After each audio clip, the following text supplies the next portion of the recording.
for Prime Minister Netanyahu, Iran is his Moby Dick. He's obsessed with defeating Iran and making sure it has no nuclear enrichment capability.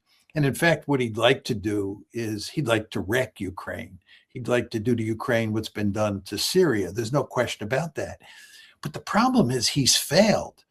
There was a comment by Yair Lapid, who is the principal opposition leader in Israel, who said, there has never been such a political disaster in all of our history. Just think about that.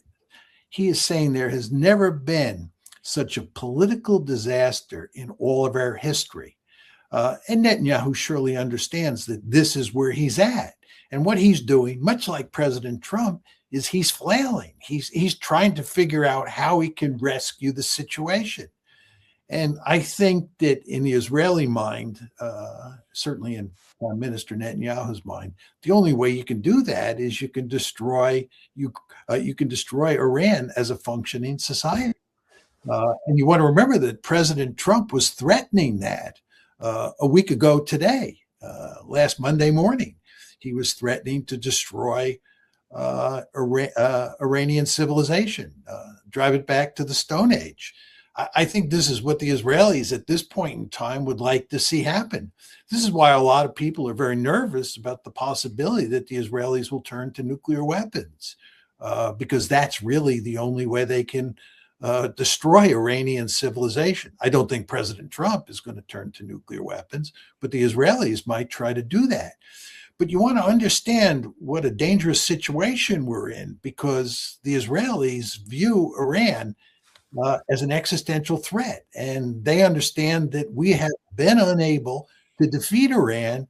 And given even this blockade, we're not going to defeat Iran. They surely understand that. The Iranians are not going to throw up their hands because of this blockade.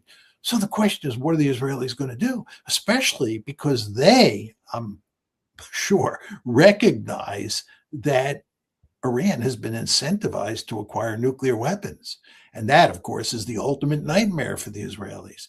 So the Israelis have really gotten themselves into a giant mess. And when those sorts of things happen, states pursue remarkably risky strategies in almost all cases. And again, this is what brings us back to the danger that when all's said and done, the Israelis may think about using nuclear weapons. So let me just ask you, just categorically, has the United States already strategically lost, or are we just losing?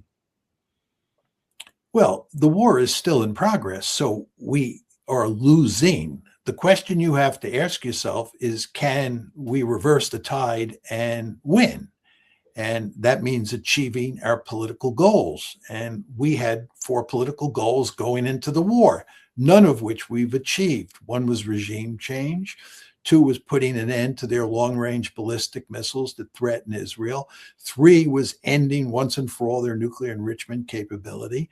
And number 4 was getting Iran to stop supporting the Houthis, Hamas, and Hezbollah. We failed on all 4 counts. Furthermore, the Iranians now control the Strait of Hormuz, which they didn't control before the war started.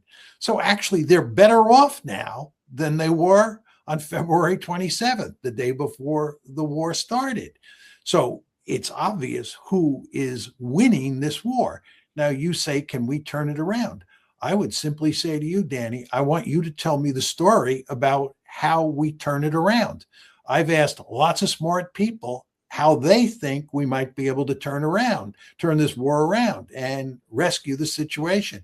And I have yet to meet one person who can come up with a plausible scenario for how we ultimately win this war.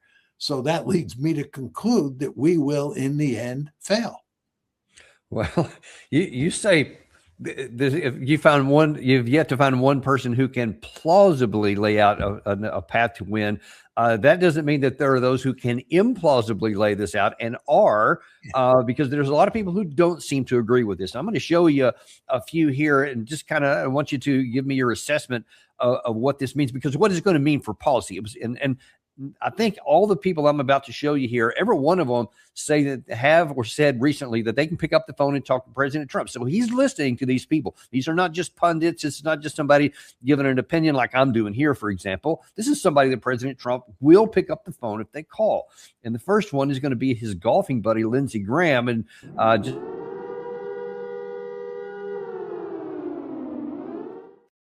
we felt an obligation to do that. So this is what he has tweeted out. This is yesterday. He said, "Let it be said that President Trump and his team went the extra mile to find a peaceful solution regarding Iran's the largest sponsor of state terrorism, nuclear ambitions, and beyond." He has to throw that pejorative in there. There is no such thing as a moderate layer to the regime. They are intent on acquiring a nuclear weapon over time, and I believe they will use one if they have it. President Trump's decision to blockade the strait and regain control of international waterways is the right move.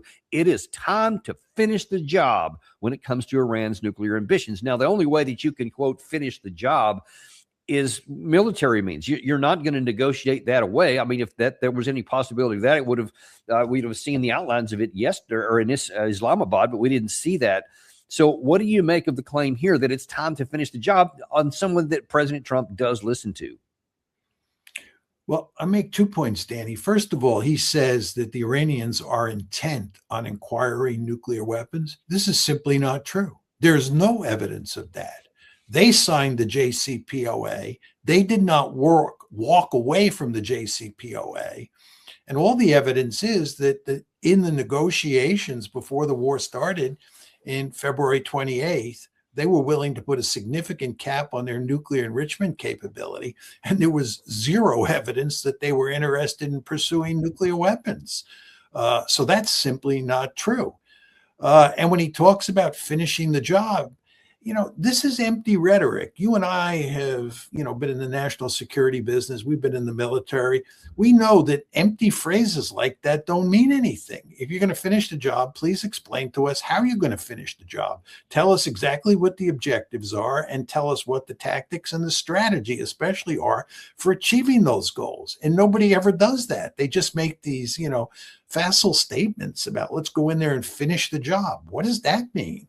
And the reason they make facile statements and they don't tell you how to finish the job is because there's no way to finish the job. I guess you could finish the job by taking, 15 nuclear weapons and blowing Iran to smithereens.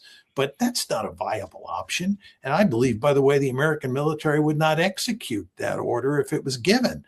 The Israelis might do it. That's a different matter. But that's the only way you can finish the job. And short of that, we lose.